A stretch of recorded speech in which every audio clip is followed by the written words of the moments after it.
요한복음 11장.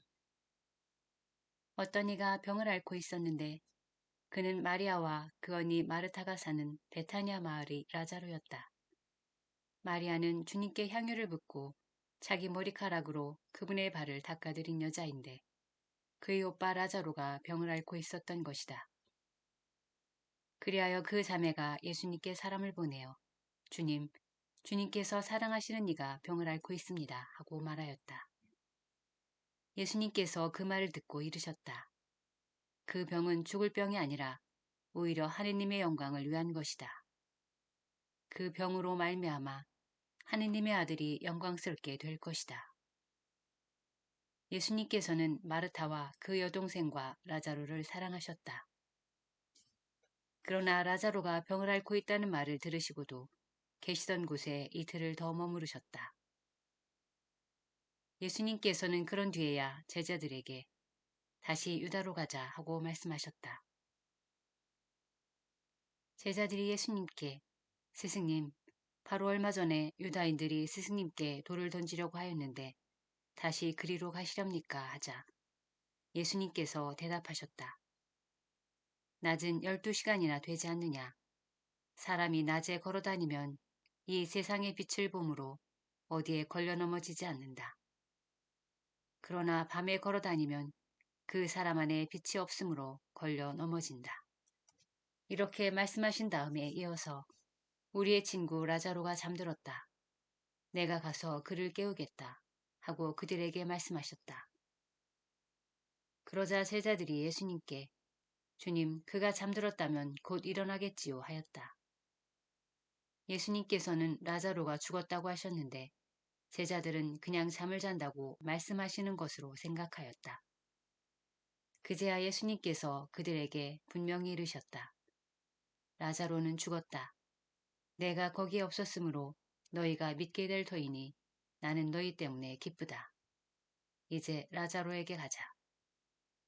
그러자 쌍둥이라고 불리는 토마스가 동료 제자들에게 우리도 스승님과 함께 죽으러 갑시다 하고 말하였다. 예수님께서 가서 보시니 라자로가 무덤에 붙인 지 벌써 나흘이나 지나 있었다. 베타니아는 예루살렘에서 15스타디온쯤 되는 가까운 곳이어서 많은 유다인이 마르타와 마리아를 그 오빠일 때문에 위로하러 와 있었다. 마르타는 예수님께서 오신다는 말을 듣고 그분을 맞으러 나가고 마리아는 그냥 집에 앉아 있었다. 마르타가 예수님께 말하였다. 주님, 주님께서 여기 계셨더라면 제 오빠가 죽지 않았을 것입니다. 그러나 하느님께서는 주님께서 정하시는 것은 무엇이나 들어주신다는 것을 저는 지금도 알고 있습니다. 예수님께서 마르타에게 네 오빠는 다시 살아날 것이다 하시니 마르타가 마지막 날 부활 때 오빠도 다시 살아나리라는 것을 알고 있습니다 하였다. 그러자 예수님께서 그에게 이르셨다. 나는 부활이요 생명이다. 나를 믿는 사람은 죽더라도 살고 또 살아서 나를 믿는 모든 사람은 영원히 죽지 않을 것이다. 너는 이것을 믿느냐? 마르타가 대답하였다. 예, 주님. 저는 주님께서 이 세상에 오시기로 되어 있는 메시아시며 하느님의 아드님이심을 믿습니다.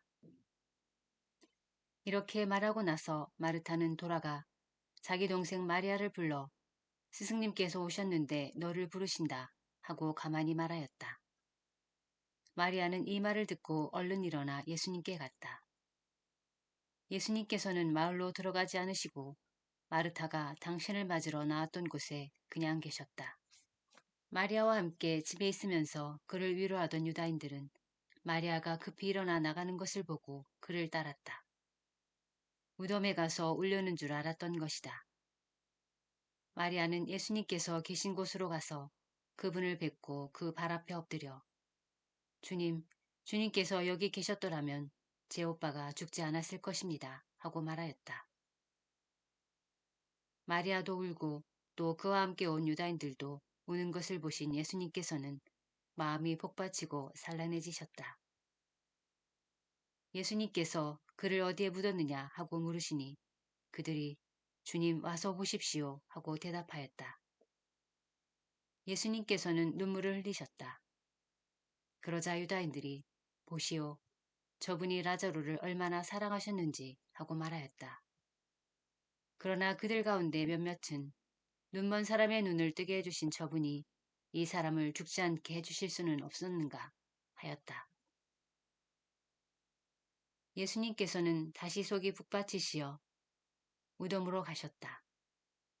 무덤은 동굴인데 그 입구에 돌이 놓여 있었다.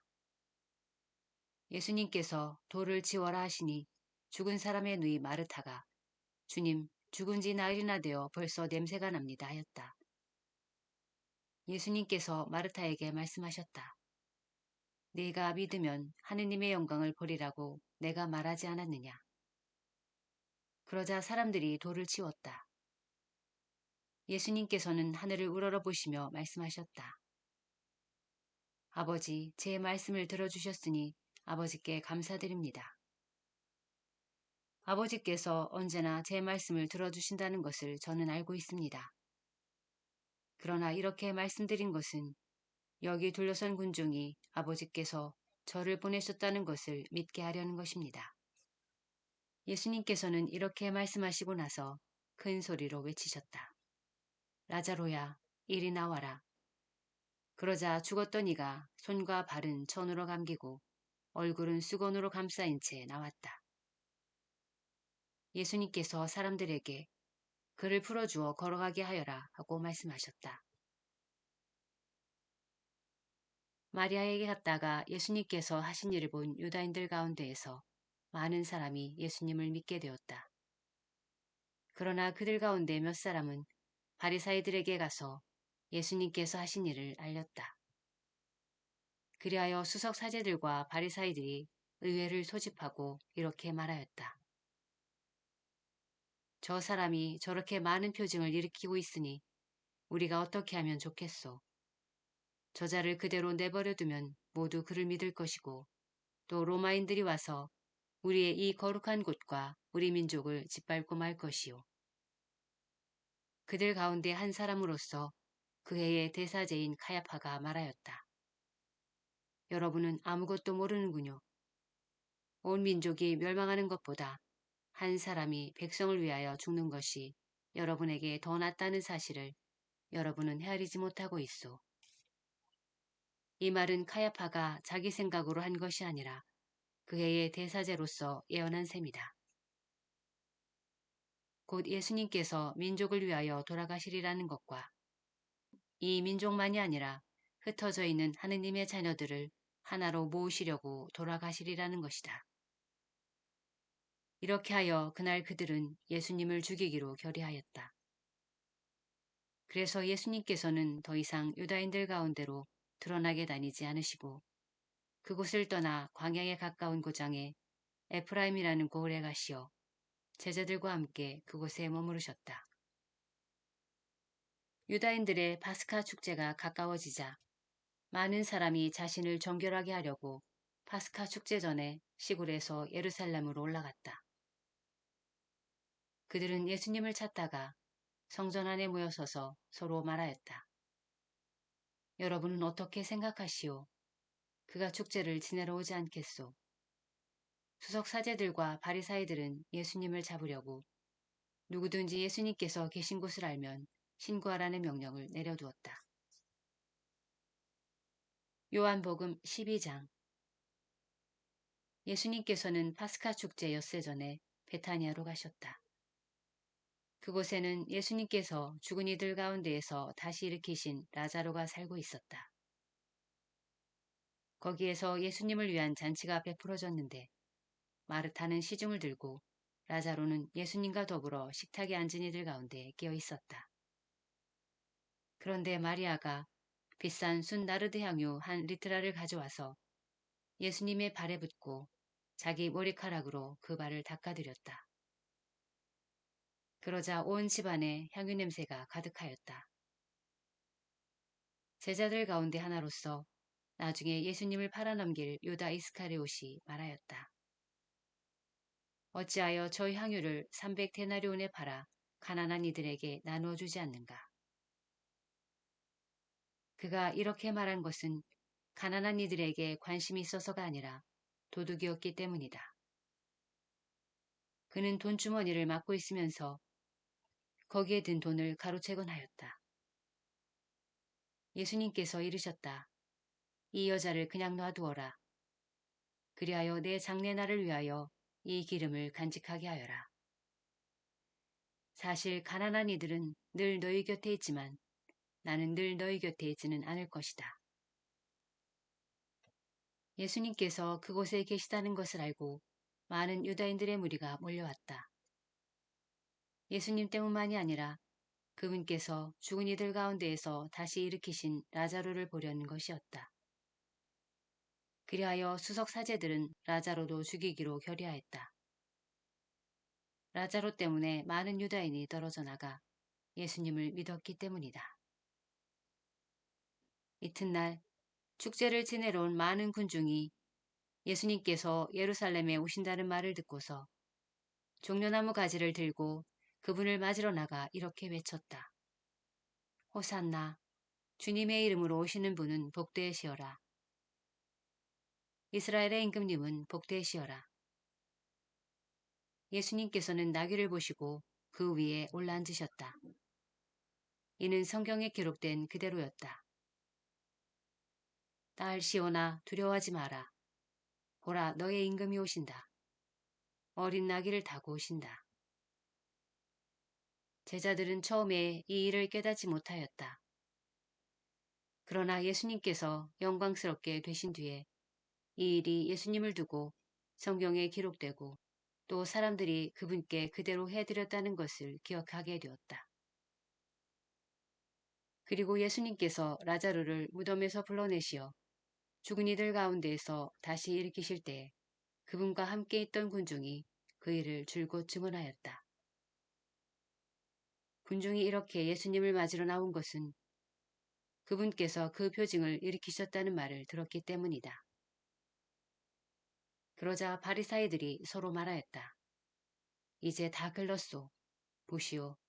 온 세상이 그의 뒤를 따라가고 있소.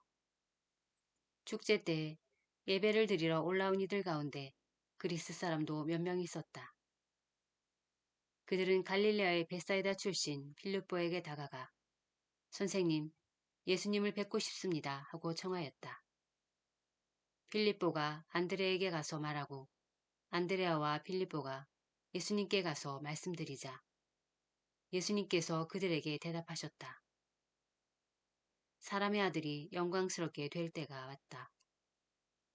내가 진실로 진실로 너희에게 말한다. 밀알 하나가 땅에 떨어져 죽지 않으면 한 알 그대로 남고 죽으면 많은 열매를 맺는다. 자기 목숨을 사랑하는 사람은 목숨을 잃을 것이고 이 세상에서 자기 목숨을 미워하는 사람은 영원한 생명에 이르도록 목숨을 간직할 것이다. 누구든지 나를 섬기면 나를 따라야 한다. 내가 있는 곳에 나를 섬기는 사람도 함께 있을 것이다. 누구든지 나를 섬기면 아버지께서 그를 존중해 주실 것이다. 이제 제 마음이 산란합니다. 무슨 말씀을 드려야 합니까? 아버지, 이때를 벗어나게 해 주십시오. 하고 말할까요? 그러나 저는 바로 이때를 위하여 온 것입니다. 아버지, 아버지의 이름을 영광스럽게 하십시오. 그러자 하늘에서 나는 이미 그것을 영광스럽게 하였고 또다시 영광스럽게 하겠다는 소리가 들려왔다. 그곳에 서 있다가 이 소리를 들은 군중은 천둥이 울렸다고 하였다. 그러나 천사가 저분에게 말하였다.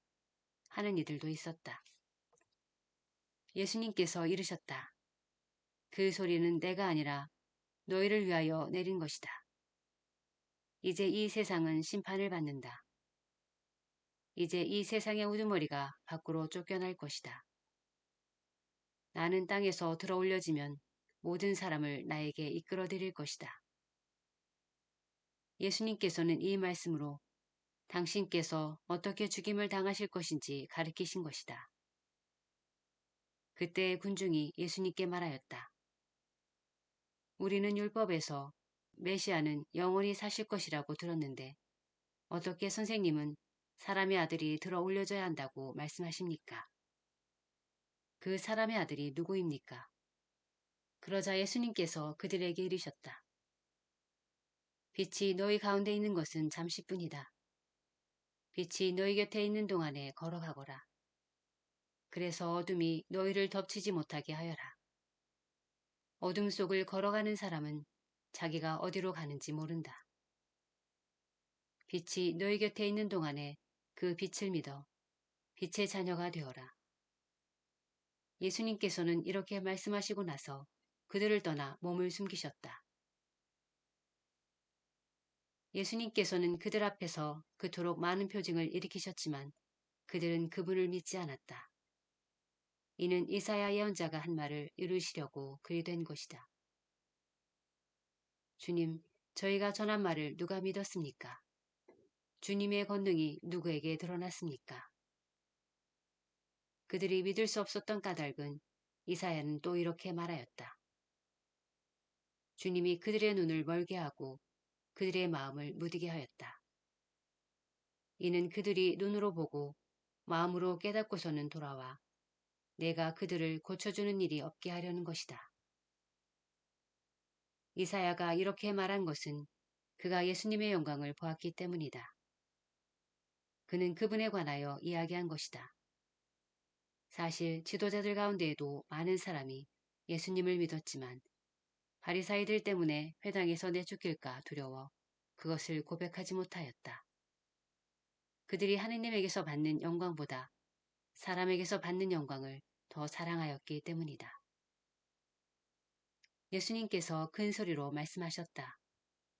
나를 믿는 사람은 나를 믿는 것이 아니라 나를 보내신 분을 믿는 것이다. 그리고 나를 보는 사람은 나를 보내신 분을 보는 것이다. 나는 빛으로서 이 세상에 왔다.